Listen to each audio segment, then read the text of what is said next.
Vous êtes juif? Oui. C'est pas grave, moi aussi.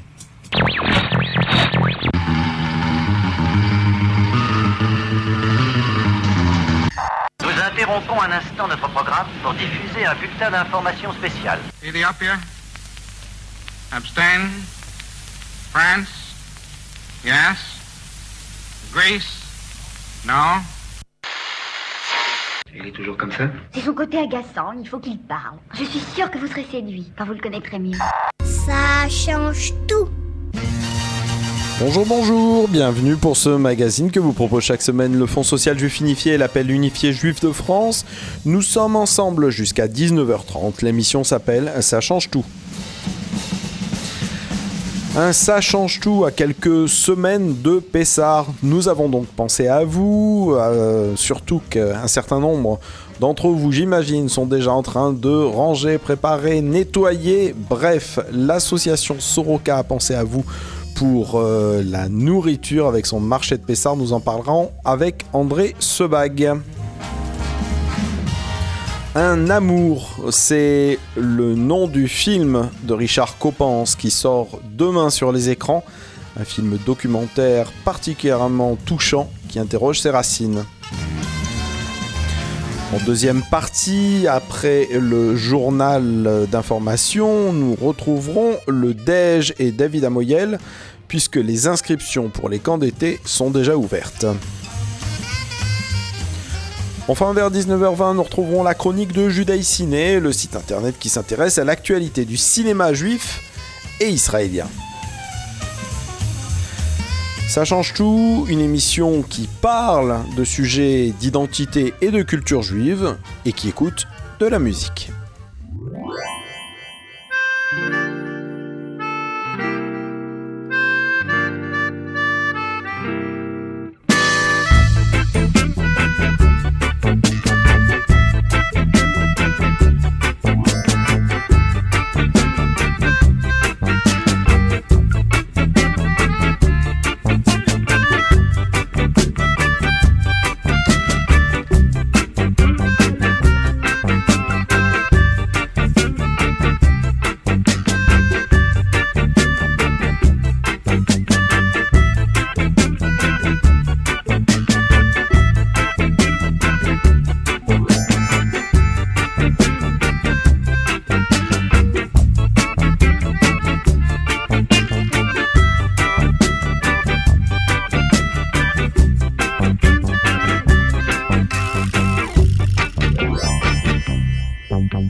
André Sebag, bonjour.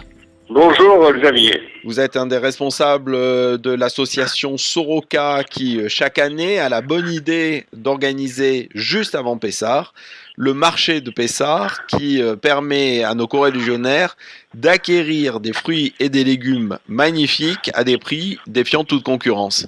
Absolument, c'est comme chaque année, notre souci est de gâter un peu notre communauté. Nous avons quand même la chance d'avoir un donateur qui est un importateur de différents pays et qui importe des fruits et légumes vraiment de première qualité. Et nous, notre souci, comme je l'ai dit précédemment, c'est de gâter la communauté. Donc ce marché, nous le faisons comme chaque année à l'école Yavne. Et cette année, nous faisons ce marché le dimanche 29 et le lundi 30, de 9h à 18h, sans interruption. Très concrètement, donc de 9h à 18h pendant 2 jours, dimanche et lundi prochain, ça sera l'occasion d'acheter en grande quantité et à vraiment des prix très très intéressants toutes sortes de légumes et de fruits qui serviront pour les différents sédaris, mais plus largement pour les repas de cette fête magnifique qu'est Pessah et qui approche à grands pas. Non seulement nos corélégionnaires vont s'y retrouver en qualité et en prix, mais les bénéfices, puisque il s'agit d'un gros donateur, vous l'avez dit, les bénéfices vont à l'association Soroka qui s'occupe en fait de l'hôpital de Beersheva en Israël. Beersheva.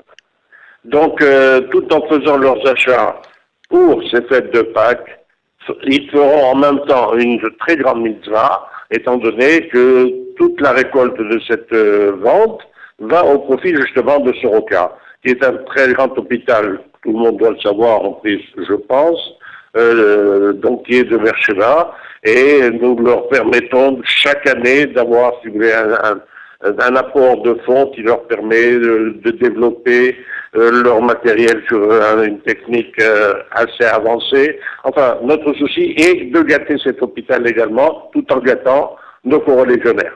C'est mêler l'utile à l'agréable que de réagir à cette proposition de l'association Soroka, la toute petite équipe, parce que vous n'êtes pas un millier pour organiser ça. Oui, justement, cette petite équipe justement se défonce chaque année, et cette année encore est prête à accueillir tous nos corélégionnaires et de pouvoir les gâter.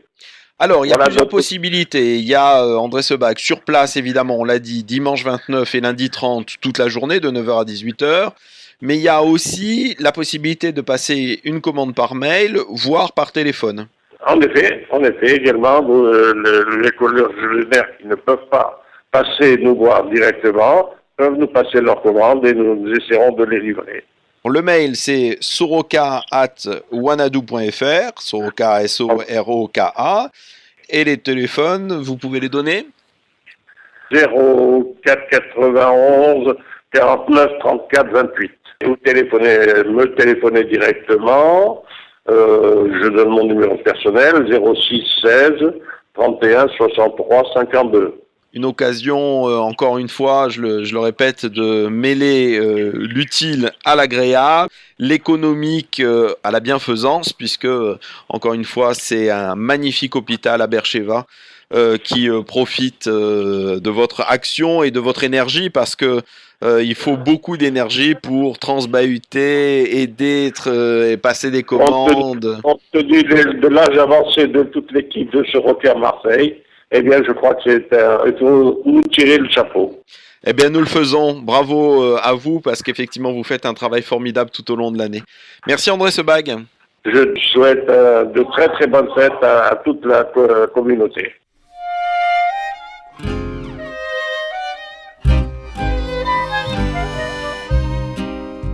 Mon fils, tu as mauvaise mine. Tu devrais prendre soin de toi. N'oublie jamais tes vitamines. Couvre-toi bien quand il fait froid. Je sais que tu n'as plus 9 ans, mais tu es encore mon enfant. Elles sont toujours sur le qui-vive, les mères juives. Je crois que tu fais trop de sport. On dit que ce n'est pas très sain. C'est dangereux, tous ces efforts. En as-tu réellement besoin? Je sais que tu n'as plus 15 ans, mais tu es encore mon enfant. Elles sont inquiètes et émotives, les mères juives. Je t'ai acheté 2 cravates. Tu as mis la bleue avec des pois quand tu es venu pour le Shabbat. Pourquoi l'autre, elle ne te plaît pas? Je sais que tu n'as plus 20 ans, mais tu es encore mon enfant.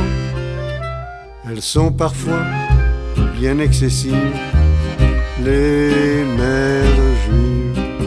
Dans ce manteau que j'ai fait pour toi, tu serais avocat ou docteur.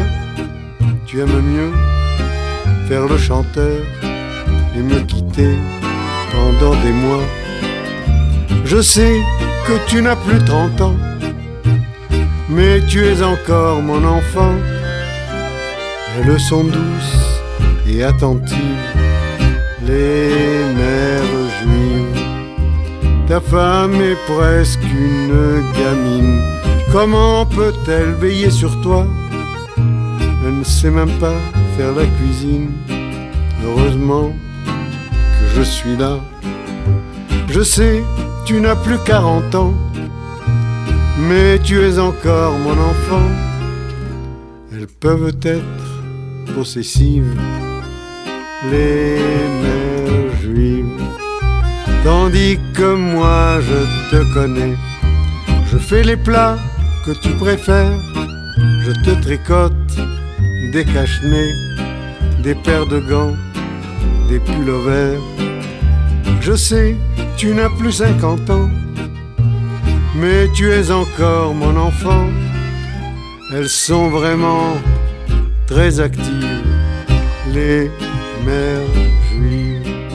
Viens mon chéri, viens mon gamin. Ne crains rien, je ne pleure pas. Même quand tu ne m'appelles pas, je fais celle à qui ça ne fait rien. Je sais, tu n'as plus 60 ans, mais tu es encore mon enfant. Elles sont tendres et naïves, les mères juives. Quand ma petite mère parlait ainsi, je trouvais ça insupportable. Depuis que son absence m'accable, je rêve d'entendre chaque nuit. Je sais, tu as 70 ans, mais tu es encore mon enfant. Elle était pure comme l'eau vive, ma mère juive.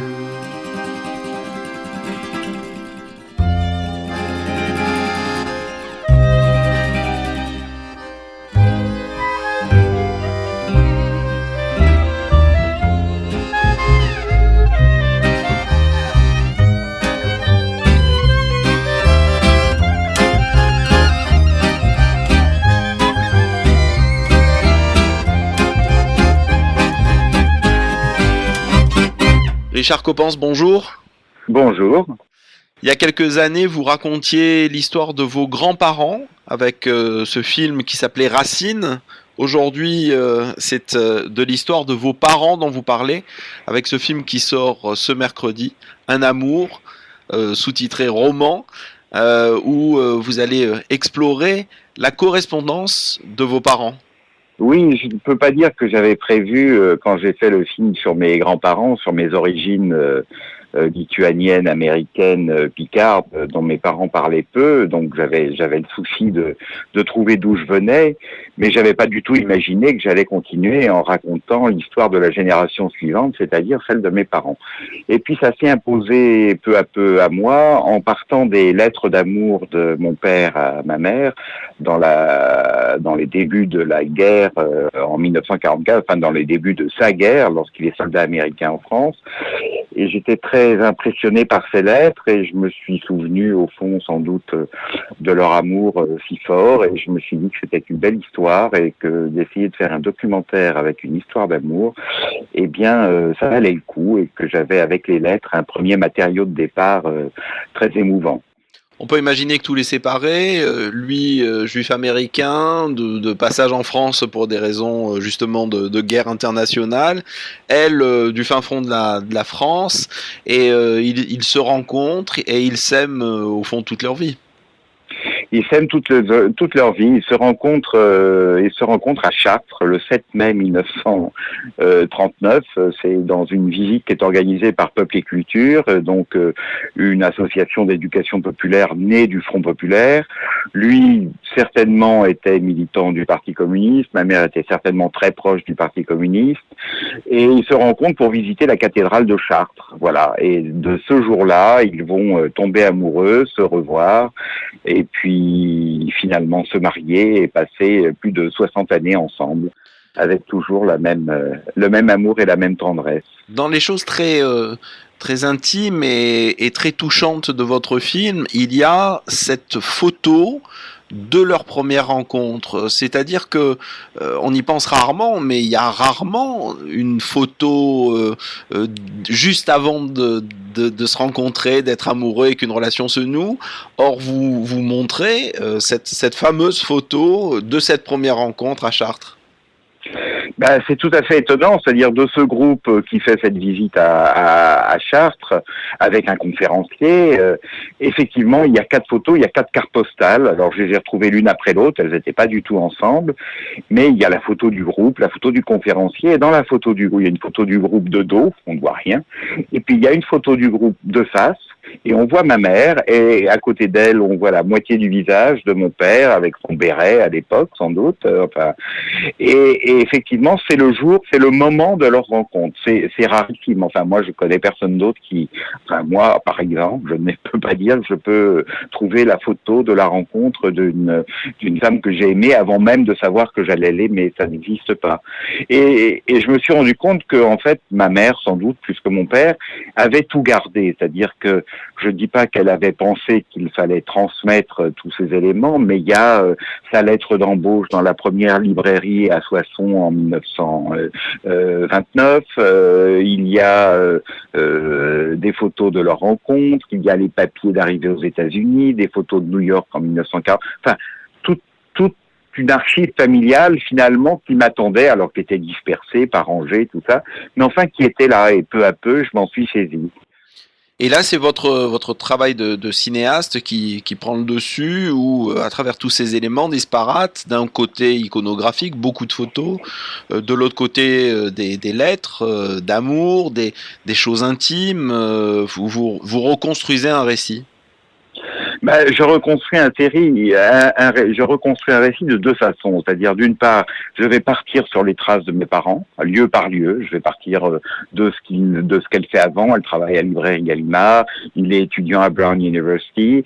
Je vais aller à Chartres. Je vais essayer de retrouver la chambre de bonne où ils se sont aimés. Je vais arriver à New York avec ma mère. Enfin bref, je refais leur trajet.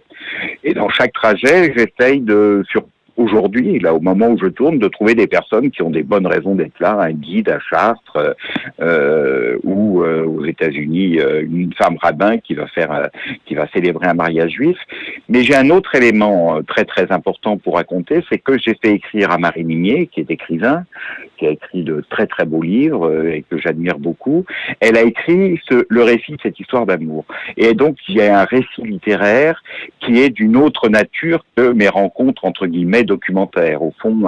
Et donc ce que j'essaye de faire, c'est d'avoir les archives familiales, les témoins, c'est pas des témoins, disons que les passeurs de témoins, les passeurs de témoignages que sont les personnes aujourd'hui, et le récit qui court du début à la fin, et qui est un récit qui va là où je ne peux pas aller, pas ne serait-ce que par pudeur du fils. Je vais pas rentrer dans la chambre de mes parents, et Marie Migné, comme elle le dit, le fils reste à la porte et moi je rentre, et donc elle peut parler de l'amour, elle peut parler de la tendresse, elle peut parler de l'attraction physique, et donc elle raconte avec une langue merveilleuse cette histoire d'amour. Dans ce récit, Richard Coppens, il y a aussi, au-delà de l'histoire d'amour, qui plus est celle de vos parents, une incroyable réflexion sur l'identité. C'était déjà le cas dans votre film précédent qu'on a cité tout à l'heure, Racine. Il y a aussi cette double identité et cet amour qui les lie. Évidemment, c'est mon sort. Voilà, je viens de l'amour et de ces deux personnes si différentes. Et pour moi, enfin, je le précise avant de continuer, je voulais les traiter absolument à égalité. C'est-à-dire, il n'y avait pas un père qui est devenu célèbre par des émissions de jazz, des conférences et des livres, et puis une femme qui s'occupe des enfants discrètement à la maison. Pour moi, c'était 2 personnes à égalité. Donc, j'ai toujours vécu ça. Dans leur amour, ils étaient à égalité, et dans la vie que moi j'ai connue avec eux, ils étaient à égalité. Mais ils étaient à égalité et très différents, parce qu'effectivement, lui d'origine juive américaine, juive lituanienne, avec des études américaines, devenant docteur d'université, et elle venant entre Paris et Picardie, n'ayant pas eu le droit de faire des études, un peu brimée du côté de son père, et donc voilà, ça transmet des choses très très différentes que j'essaye que j'essaye de lier. Je n'essaye pas de dire c'est moi, mais au fond, sans doute qu'après avoir connu cette histoire d'amour, eh bien, on peut peut-être imaginer qui je suis. Un bien beau film en tout cas, ça sort ce mercredi sur les écrans, ça s'appelle Un amour roman. C'est votre film, Richard Coppens. Merci en tout cas de cet entretien. Merci beaucoup. Ça change tout, 18h30, 19h30.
Duke Ellington, comme on en entend dans le film de Richard Coppens, Un amour, à partir de demain sur les écrans. Un film qu'on a beaucoup aimé et qu'on vous recommande chaleureusement.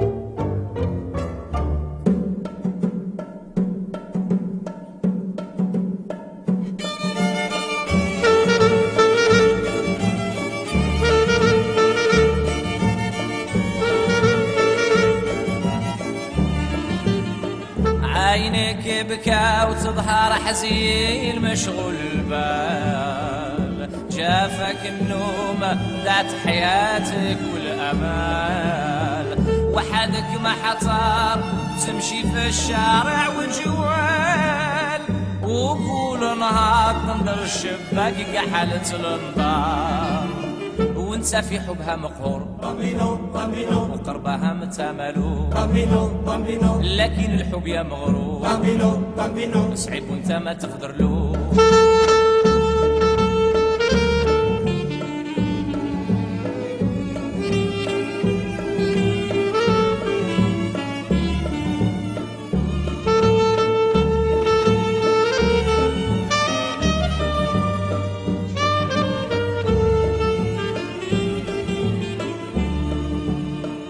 عينك بكى وتظهر حليه مشغول البال جافك النوم ذات حياتك والأمان وحدك ما حصار تمشي في الشارع وجوال وكل نهار تنظر الشباك كحالة الانظار وانت في حبها مقهور وقربها متاملو لكن الحب يا مغرور صعيب وانت ما تخدرلو ضحك واللعب بالمندولينو والسلي بامبينو لحنك تعجبني حنينة وتطربني وغني غني بصوت حنين وسلي بامبينو اليوم راك مهني على المندولينة تغني انت بشعرك مثل الذهب بامبينو بامبينو روح يا الصبي ما زلت صغير بامبينو بامبينو مع الصبيان مشيت تلعب بامبينو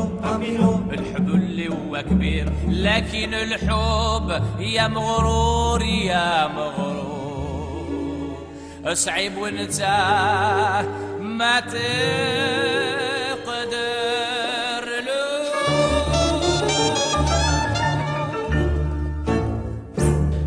Inoubliable Bambino de Lily Boniche. Fin de la première partie de Ça change tout. Dans quelques minutes après les publicités, ce sera les titres des informations. Et puis on se retrouve pour la seconde partie où nous parlerons mouvement de jeunesse et cinéma.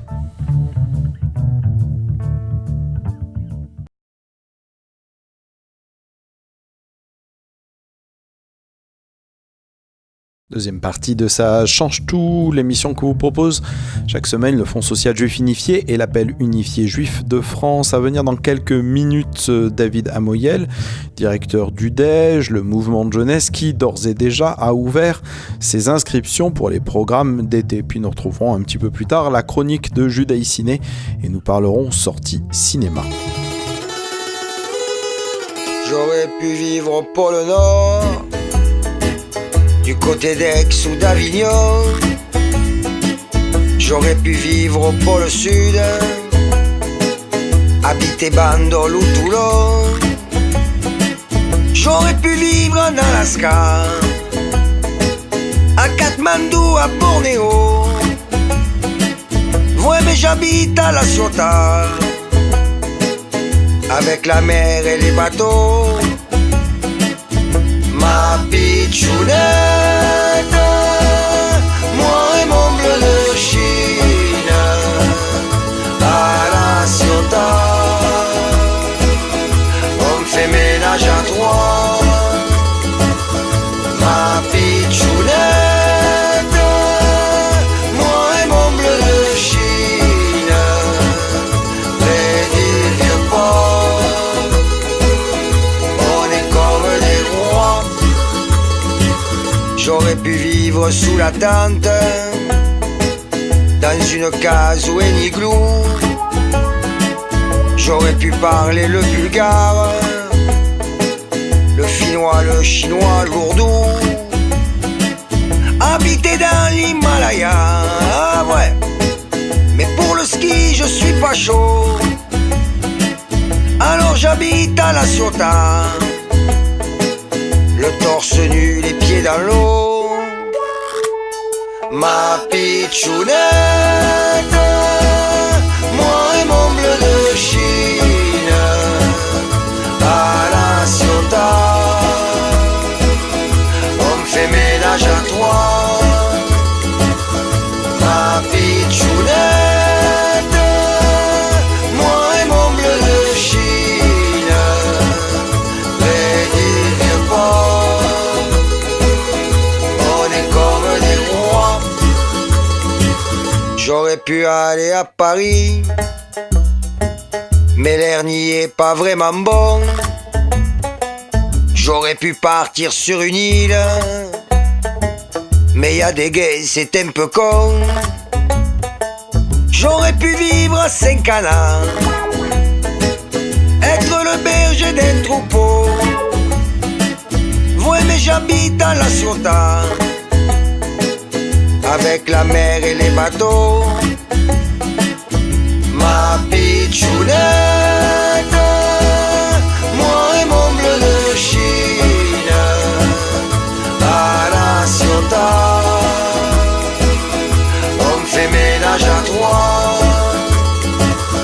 Ma pitchounette, moi et mon bleu de Chine, près du vieux port, on est comme des rois.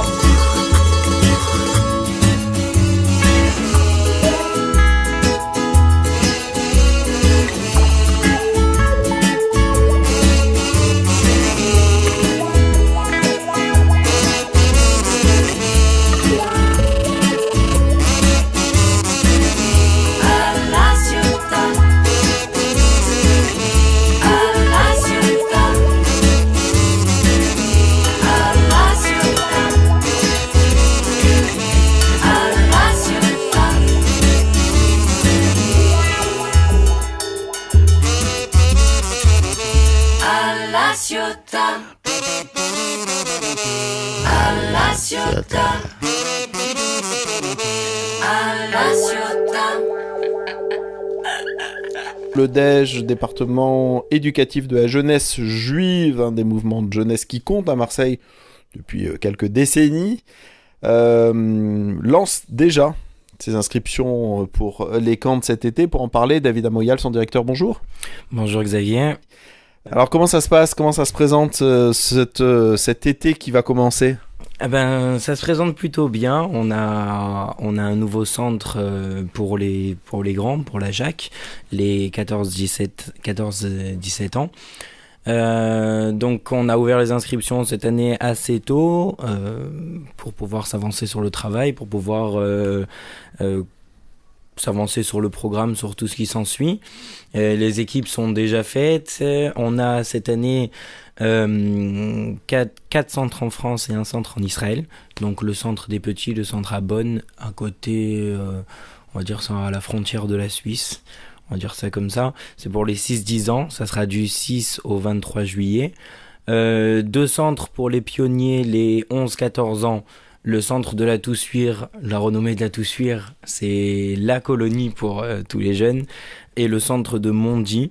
Alors la différence entre les deux, c'est la date. Le centre de la Toussuire sera du 6 au 23 juillet. Et le centre de Mondy du 7 au 24. Et un tout nouveau centre en fait, Ézimpiné. C'est pour la JAC, c'est pour les 14-16 ans. Ça sera du 6 au 23 juillet aussi. Et le voyage en Israël, bien sûr, habituel pour les 15-17 ans, du 6 au 23 juillet. Donc on comprend, c'est des programmes pendant le mois de juillet, 3 semaines à peu près, de 6 d'un côté jusqu'à 17 de l'autre, 17 ans bien sûr. C'est tous les DEJ de France qui se regroupent ? C'est ça, exactement. Ça, c'est les programmes nationaux. Après, on a aussi nos programmes à part. On a un centre aéré qui est en train de se monter aussi. On l'a déjà fait l'année dernière en partenariat avec l'école et la synagogue Yavneh, qui a très bien marché d'ailleurs. Les enfants étaient très contents aussi. Donc, cette année sera renouvelée aussi l'expérience. Les inscriptions ne sont pas encore ouvertes pour le centre aéré, mais je pense d'ici à la fin de Pessah, on ouvrira aussi.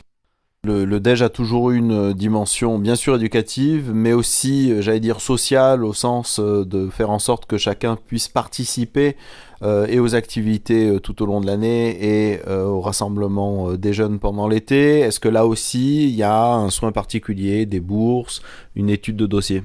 Alors exactement, il y a plusieurs bourses qu'on accorde. Déjà on travaille avec le Casim, qui, selon la bourse qu'il donne, nous faisons nous aussi de notre côté une bourse. Après, nous avons les bourses internes, les bourses au niveau du national, donc c'est des demandes de dossiers, et les bourses aussi, qui apparemment, je pense que c'est nouveau pour cette année, les bourses du Fonds social, que nous avons reçu donc les dossiers. Donc nous avons plusieurs aides, nous avons un peu de tout. Il suffit juste de m'appeler, de me demander, de m'envoyer un mail, un SMS, ce que vous voulez, et moi je répondrai. On le comprend, il y a beaucoup d'informations, je suis sûr que vous n'avez pas eu le temps de tout noter, donc pour joindre David Amoyal ou son équipe au DEJ, un numéro de téléphone. Bien sûr, donc c'est soit au local du DEJ 04 91 53 02 63 ou sur mon portable 06 52 68 87 99. Vous avez aussi la possibilité d'envoyer un message sur le site du DEJ www.dejmarseille.org ou sur l'adresse mail du DEJ dej.marseille@gmail.com. Bon, et puis vous retrouverez toutes ces données-là sur le site internet de l'émission de la radio, sur le Facebook de Ça change tout. Merci David Amoyel. Merci Xavier. Merci beaucoup. Bonne journée.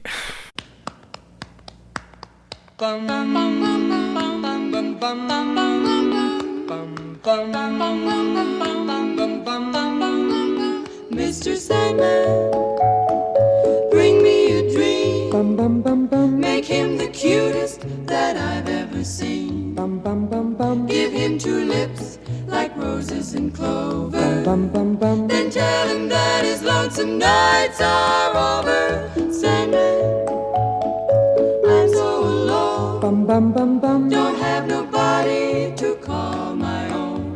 Please turn on your magic beam, Mr. Sandman, bring me a dream. Bum bum bum bum bum bum bum bum bum bum bum bum bum bum bum bum. Mr. Sandman, bring me a dream. Make him the cutest that I've ever seen. Give him the word that I'm not a rover. Then tell him that his lonesome nights are over. Sandman, I'm so alone. Don't have nobody to call my own. Please turn on your magic beam. Mr. Sandman, bring me a dream. Bum bum bum bum bum bum bum bum bum bum bum bum.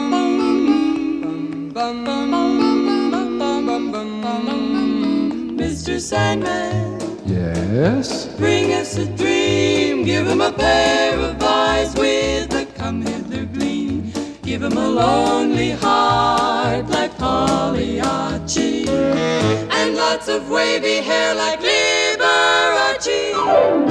Mr. Sandman, someone to hold, would be so peachy before we're too old. So please turn on your magic beam, Mr. Sandman, bring us, please, please, please, Mr. Sandman, bring us a dream.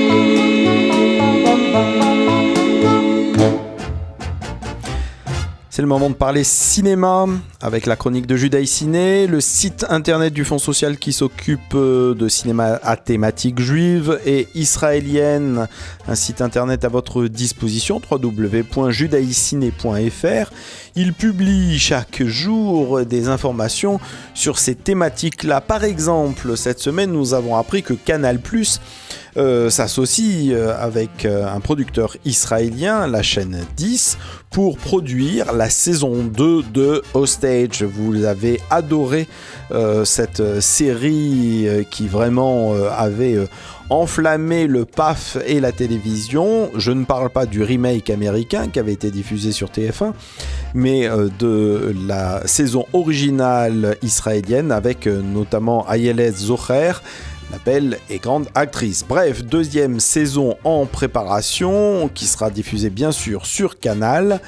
Ça reprendra essentiellement d'ailleurs la suite de la première saison, donc à vos télécommandes. Nouvelle information concernant le nouveau film de Woody Allen. Vous savez, Woody Allen n'arrête jamais, donc son nouveau film qui passera dans quelques mois en France et qui s'appelle Un homme irrationnel avec Joaquin Phoenix et Emma Stone est déjà en boîte, il est prêt, il est fini. Et donc, il est déjà en train de préparer son suivant. Alors, on connaît évidemment, comme toujours, rien de ce nouveau projet, mais on connaît déjà le casting. Par exemple, Kristen Stewart, la jeune héroïne de Twilight. On y retrouvera aussi Jesse Eisenberg, le héros de Insaisissable, par exemple, qui avait déjà tourné un film avec Woody Allen. Et enfin, Bruce Willis, eh ben oui, rien que lui, le monsieur chauve de Pulp Fiction, par exemple, qui tournera dans le nouveau projet de Woody Allen. Il est vraiment trop fort, ce Woody. Deux rendez-vous. Un premier, c'est ce jeudi au cinéma Le Gyptis à 19h. Cinéma Gyptis, vous le savez, c'est ce nouveau cinéma qui fait une programmation atypique et intéressante à Marseille. Il programme La Duchesse de Varsovie, ce film qui met en scène une vieille dame rescapée de la Shoah qui raconte enfin, après toute une vie de silence, à son petit-fils son expérience concentrationnaire. La Duchesse de Varsovie, le film de Joseph Morder, passera ce jour-là et j'aurai le plaisir de le présenter. Et puis, dimanche prochain, au cinéma de Salon, dans ce grand et beau festival de Salon de Provence, toute une programmation venue du monde entier et donc d'Israël. Pour ceux qui ne l'ont pas vu, c'est une séance de rattrapage pour voir Get, le procès de Viviane Amsalem, le dernier film de Ronit et Shlomi Elkabetz, un film qui a remporté un succès phénoménal. Et là aussi, il y aura débat et discussion proposés par Judaï Ciné. Tu es obligé de me parler comme ça devant elle. Et qu'est-ce qu'elle va penser maintenant? Qu'est-ce qu'elle va penser maintenant? Pourquoi? Qu'est-ce que j'ai encore dit? Comme si j'avais fait tomber la couleur dans la casserole. Tu crois que je ne vois pas que tu tiens le produit dans tes mains? C'est pas toi qui va faire tomber la couleur, Elia. Elle aurait pu tomber toute seule dans la casserole.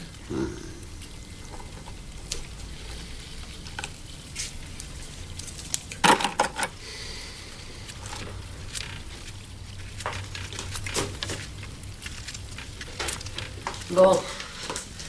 Je vais faire la viande maintenant. Toi, tu vas préparer les poissons, hein?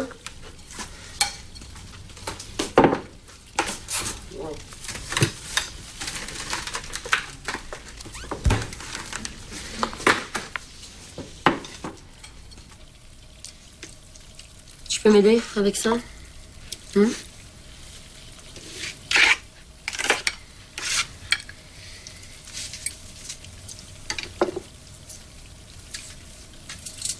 Tu sais que Netta de la banque était là aujourd'hui. Donc je lui ai parlé.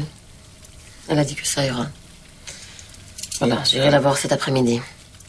Ça, avec en plus le prix de la poste, on va pouvoir acheter quelque chose de petit. Hein? Qu'est-ce que t'en penses, Elia? Ouais, d'accord, oui. Bon. Le frais de la poste, je ne sais pas, j'espère qu'ils vont accepter, mais c'est pas sûr. Mais la question est-ce que nous avons vraiment besoin de ça en ce moment, en plus du crédit de la maison? Quel crédit pour la maison, Elia? On a encore 25 ans à le payer. On s'arrangera. Comment ils font les autres? מספיק כבר לבקש טובות מכל העולם ולהיות מסכנים כל פעם שצריך שיקחו אותנו, לא חשוב לאן עם האוטו שלהם. די. אתה לא רוצה לקחת שיעורים של נהיגה? Ça va, d'accord. אני גמרתי להתחנן אליך. Moi, j'en prendrai tant qu'il faudra et puis j'apprendrai. Voilà tout. לא צריכה יותר טובות של אף אחד. Pourquoi tu me parles comme ça? Qu'est-ce que j'ai encore dit? T'as rien dit, Léo. Ça va. Laisse tomber.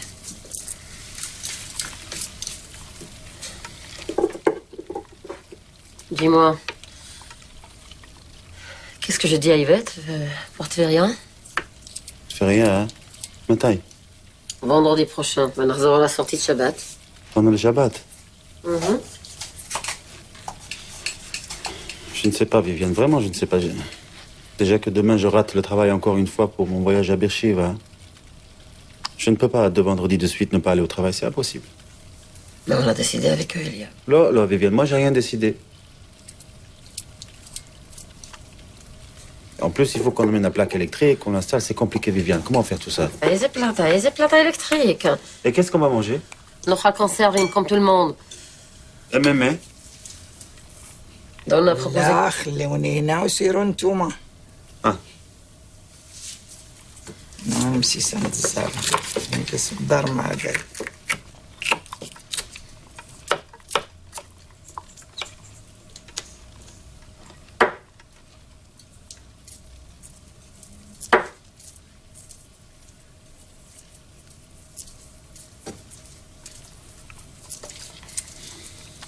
Toute la semaine, je n'ai pas le temps de manger comme il faut.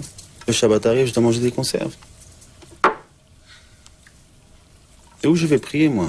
Et alors אז לא תתפלל שבת אחד à la synagogue, מה קרה? Fais un petit effort pour tes enfants, Elian. Qu'ils se sentent pour une fois comme tout le monde, זעמה. עושים טיול עם המשפחה שלהם. Il y a une voiture pour nous emmener, Elian. Tu sais, on n'a pas beaucoup d'occasions. Et en plus, c'est moitié prix. Hé, Viviane, tu crois que tu as fait une grande découverte? C'est moitié prix parce que ce n'est pas encore la saison.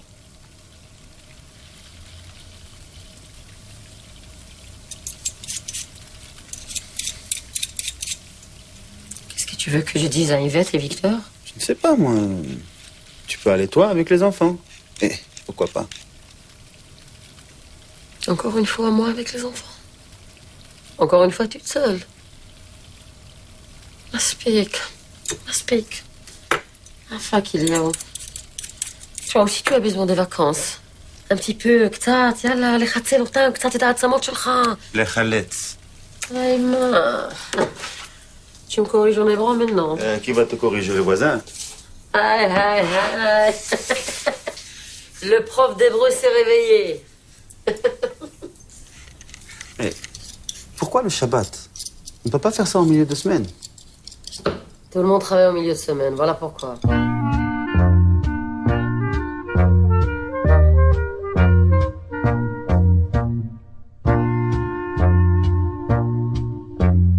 Quand viendra à l'âge d'être pépé dans pas mal d'années. Quand mes cheveux gris seront devenus tout blancs, m'aimeras-tu comme à présent? Et si je rentre aux heures indues, me bouderas-tu? Seras-tu la même, celle que j'aime dans 45 ans?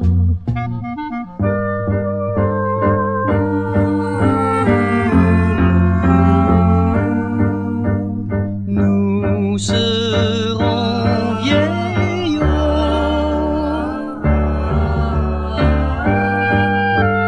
mais si tu dis le mot, j'oublierai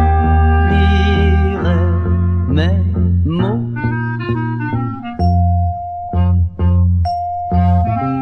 J'ôterai l'herbe de mes radis et chaque midi j'irai tranquillement boire mon petit apéro pendant que tu feras du tricot.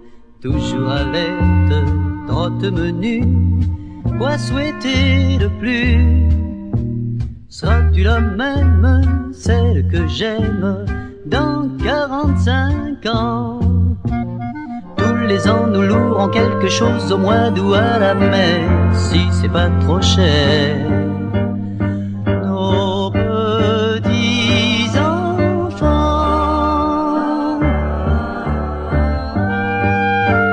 viendront nous voir souvent, Sylvie, Pierre et Jean.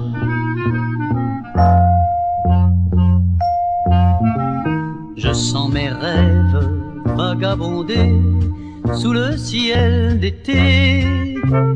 Les photos que je revois sur notre album m'ont inspiré ce post-scriptum. Reviens-moi vite, je dépéris. Reviens-moi, chérie. Et si tu m'aimes, je serai le même dans 45 ans. Yeah!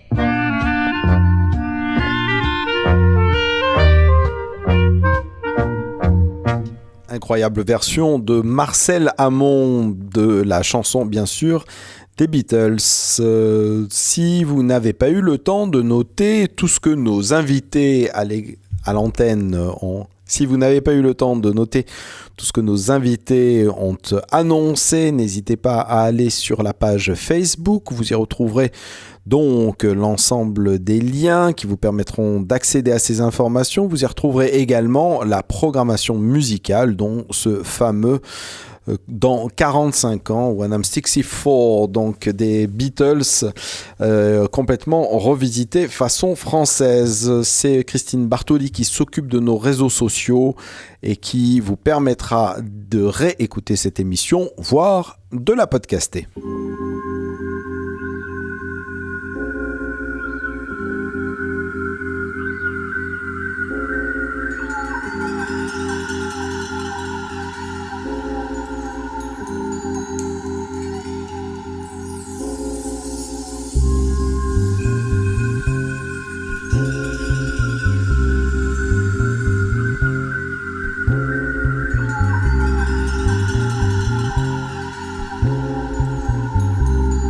Loves me in a way she'll never love any other man.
died a long, long time ago.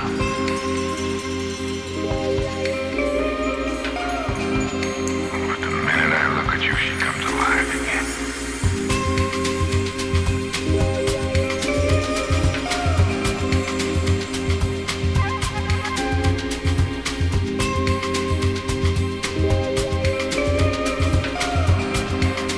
I stop time from touching you.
Fin de notre émission, merci de nous avoir suivis. Ça change tout est une émission produite par le Fonds social juif unifié, l'appel unifié juif de France. Je vous invite d'ailleurs à aller visiter le site internet de notre institution www.fsju.org. Merci à Marie qui a diffusé cette émission, à Olivier Lovero qui l'a mixé, à Christine Bartoli qui s'occupe de notre site internet. Xavier Nataf vous salue bien bas, vous souhaite une bonne préparation de Pessah et vous retrouve la semaine prochaine.